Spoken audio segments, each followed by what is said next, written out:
موقع پر ہم آپ کے چینل کے ذریعے سے پورے ہندوستان کے مسلمانوں کو خصوصاً اور پورے برادران وطن کو یہ پیغام دیں گے کہ آپ محبت کے ساتھ عید منائیں. جس طرح سے ہمارے پروجوں سے اور پہلے سے چلا آ رہا ہے کہ لوگ پیار اور محبت کے ساتھ بھائی چارگی کے ساتھ عید مناتے ہیں، ایک دوسرے کو سوئی کھلاتے ہیں، گلے لگاتے ہیں، مبارکباد دیتے ہیں. ایک سال بھی امید ہے کہ اسی طرح سے ہمارے ہندوستان میں رہنے والے لوگ اسی طرح سے عید منائیں گے اور پیار اور محبت کو بانٹیں گے. اب ایک طرف جہاں کہ خوشی کا ماحول ہوتا ہے تو ہم یہ چاہتے ہیں کہ ایسے موقع پر کچھ جو ہمارے سماج میں خرابیاں آ گئی ہیں یہ نہ ہو. جیسے کہ اکثر یہ دیکھا جاتا ہے کہ جب چاند نظر آ جاتا ہے تو خاص طور سے ہمارا جو نوجوان طبقہ ہے یہ ہمارے محلے میں ڈی جے وغیرہ کا اہتمام کرتے ہیں. یہ خوب ناچتے ہیں، گاتے ہیں اور دھوم دھام اس طرح سے خوشی مناتے ہیں، جبکہ عید اس کا نام نہیں ہے. ڈی جے بجانے کا نام عید نہیں ہے، اور نہ ہی جو ہے نا وہ بائک لے کر کے اور اپنے جان کو خطرے میں ڈال کر کے بے قابو گاڑی چلانا اس کا بھی نام عید نہیں ہے.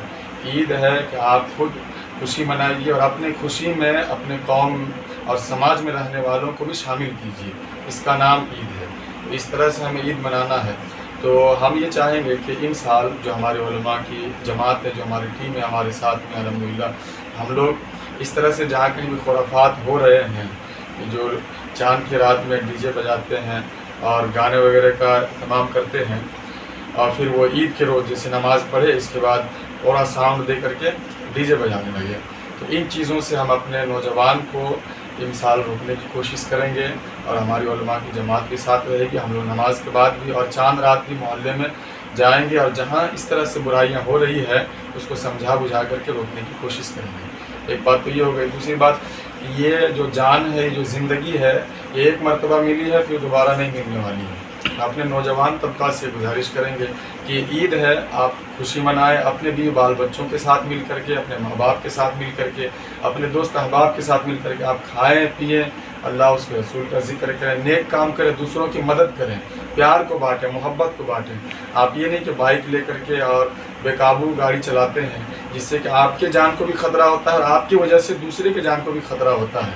تو اس وجہ سے اپنی موت کو آپ دعوت نہ دیں اور بلا وجہ آپ کے پیچھے آپ کے فیملی کے لوگ انتظار کر رہے ہوتے ہیں، آپ کے بچے انتظار کر رہے ہوتے ہیں اور آپ بائک لے کے جاتے ہیں، اپنے ماں باپ کے سپنوں کو، اپنے بیوی بال بچوں کے سپنوں کو آپ چور کر رہے ہوتے ہیں.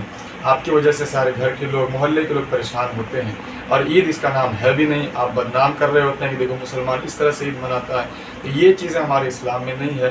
ہم ان چیزوں سے بھی اپنے نوجوان بھائیوں کو روکیں گے اور ان سے گزارش کریں گے کہ آپ اس طرح سے عید نہ منائیں، بلکہ جیسا کہ اسلام میں عید منانے کے لیے کہا گیا ہے آپ اس حساب سے عید منائیں.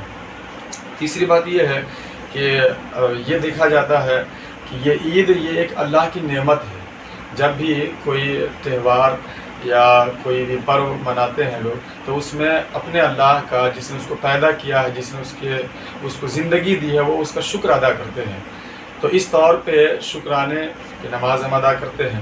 تو جس طرح سے ہم شکرانے کی نماز ادا کرتے ہیں اور اپنی عبادت کی حفاظت کرتے ہیں، لوگوں کا محبت کا پیغام دیتے ہیں، وہیں پہ ہم یہ بھی خیال رکھیں کہ ہم سے کوئی ایسا کام نہ ہو، کوئی ایسا گناہ نہ ہو جائے جس کی وجہ سے ہماری عبادت برباد ہو جائے. ہم نے جو کچھ کیا، روزہ رکھا، نمازیں پڑھی، دوسروں کی بھلائی کر رہے ہیں، صدقہ زکوٰۃ ادا کر رہے ہیں، تو یہ ساری چیزیں کہیں ایسا نہ ہو کہ برباد ہو جائے. تو ہم کرتے کیا ہیں، ہم نماز پڑھے، اس پر جلدی سے گھر گئے اور پھر تیار ہوئے، اپنے بہو بیٹیوں کو لیے، بچوں کو لے کر کے ہم کہیں پارک میں جا کر کے بیٹھ گئے. جا کر کے اب ہم کو دیکھ کر کے 10 لوگ اور بھی آ جاتے ہیں. وہاں ہماری جوان بیٹیاں رہتی ہیں، ہماری بہو رہتی ہے، ہمارے بچے رہتے ہیں. ان چیزوں سے ہم جو ہے خاص طور سے اہل وطن کو اور خصوصاً مسلمانوں کو ہم منع کریں گے کہ آپ ایسا کام کر کے گناہوں کا بازار گرم نہ کریں اور آنے والی نسل کو یہ نہ سبق سکھائیں کہ اب جلدی سے تم عید کی نماز پڑھو اور جلدی سے پارک چلو، جلدی سے چلو وہاں جانا. اس طرح سے آپ اپنی نیکیوں کو ضائع نہ کریں، بلکہ آپ کو ملنا ہی ہے. آپ اپنے بہن کے گھر جائیں، अपने अब्बू से मिलें, अपने बाप से मिलें, अपने दोस्त से मिलें और अपने पड़ोसियों से मिलें, उनके घर में क्या परेशानी क्या मजबूरी है उनके साथ आप जा कर के वक्त बिताएं। हॉस्पिटल चले जाएं, जो बीमार हैं, जो परेशान हाल है उनसे मिलें आप, जो उठ नहीं सकते या इस तरह से आप जो मजबूर लोग हैं, जो ईदगाह नहीं आ सकते, जो नमाज़ पढ़ नहीं आ सकते, घर से नहीं निकल सकते, आप उन तक जा कर के मिठाई लेकर के जाएँ, खुशी का पैगाम लेकर के जाएँ, उनको गले लगाएं, उनसे मिलें, इसी का नाम ईद है। तो इस तरह से आप ईद मनाएं।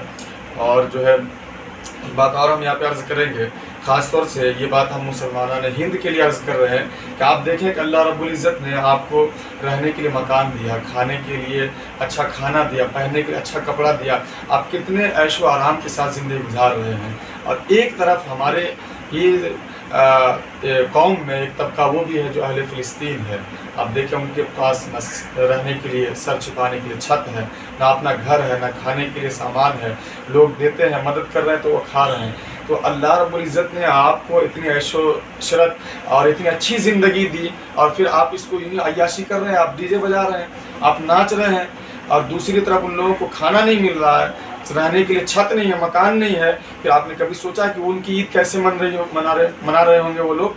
तो कम से कम इसकी फ़िक्र कीजिए और जो अल्लाह ने आपको ज़िंदगी दी इसको बर्बाद मत कीजिए, इसकी कद्र कीजिए, इसकी हिफाजत कीजिए। इसको यूँ ही दौड़ भाग करके और बाइक दौड़ा करके, पार्क में जा करके, डीजे बजा करके बर्बाद मत कीजिए। ख्याल रखिए, अपना भी ख्याल रखिए, दूसरों का भी ख्याल रखिए। अपने बीवी बाल बच्चों, दोस्त अहबाब के साथ मिल करके आप खुशी के साथ ईद मनाइए और इस्लाम के दायरे में रह करके मनाइए कि आपकी खुशी में कहीं ऐसा ना हो कि दूसरों को तकलीफ़ हो।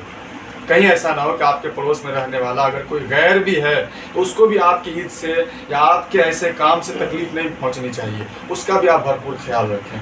और फिर इस तरह से जब आप ईद मनाएंगे तो इंशाअल्लाह उम्मीद है कि पूरे हिंदुस्तान में एक मोहब्बत की फ़ज़ा कायम होगी और फिर एक मोहब्बत का पैगाम पूरे हिंदुस्तान में आम होगा। और जो आखिरी बात मैं अर्ज़ कर रहा हूँ वो ये कि हमारा ताल्लुक़ दरगाह शरीफ से है। मैं मोहम्मद औरंगज़ेब आलमगीर सादी दरगाह शरीफ का मैं खतीब इमाम हूँ।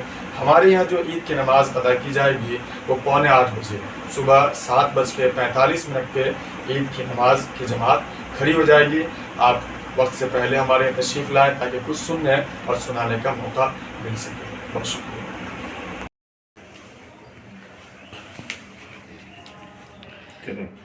जैसा कि मुफ्ती साहब ने अभी बयान दिया कि किस तरह से ईद के मौके पर नौजवानों को बुराई से परहेज़ करना चाहिए और नौजवानों को बुराई से बचाना चाहिए, तो आप क्या कहना चाहेंगे इस मौके पर? मैं भी ये पूरे हिंदुस्तान बल्कि पूरी दुनिया के मुसलमानों को ये पैगाम देना चाहता हूँ कि हर मुसलमान की ज़िम्मेदारी है कि वो शरीयत के दायरे में रहे और इस्लाम के फॉलोअर कहलाते हैं, हम कलमा पढ़ने वाले लोग हैं। तो हमें ये चाहिए कि हम जो बातें शरीयत ने मना फरमाई है, कुरान और हदीस में हराम है, नाजायज़ है, गुनाह है, उससे हर मुसलमान को बचना चाहिए। यही हमारा मज़हब कहता है।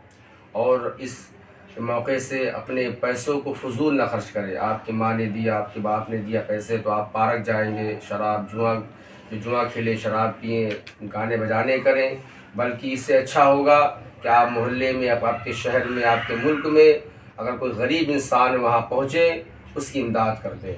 यह है बेहतरीन पैगाम हमें जो है हमारे आका सल्लल्लाहु अलैहि वसल्लम ने दिया है कि अपने पैसे फजूल न खर्चा करें, बल्कि पैसों को गरीबों को, यतीमों को दें।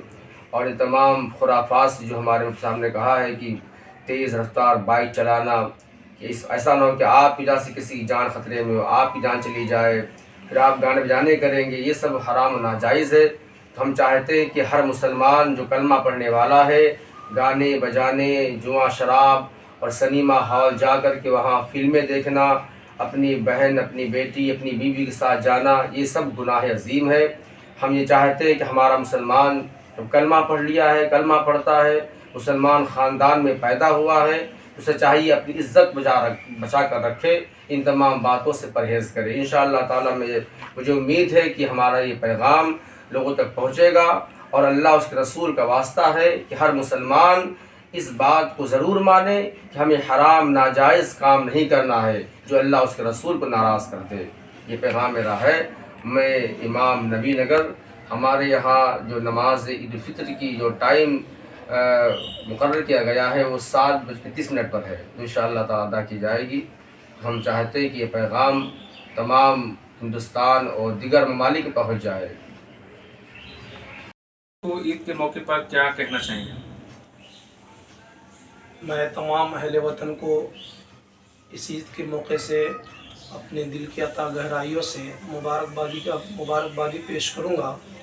और हमारे मुफ्ती औरंगज़ेब आलमगीर साहब ने जो पैगाम दिया है, मैं अपने अहले वतन खुसूसियत के साथ मुसलमानों से गुजारिश करूँगा कि इनके इस पैगामात पे अमल करें और अल्लाह उसके रसूल की रज़ा की खातिर गुनाहों से परहेज़ करें। और मौलाना अनवर साहब ख़तीब व इमाम नबी नगर ने भी जो पैगाम दिया है, आप हजरात इस पैगामात पे अमल करें।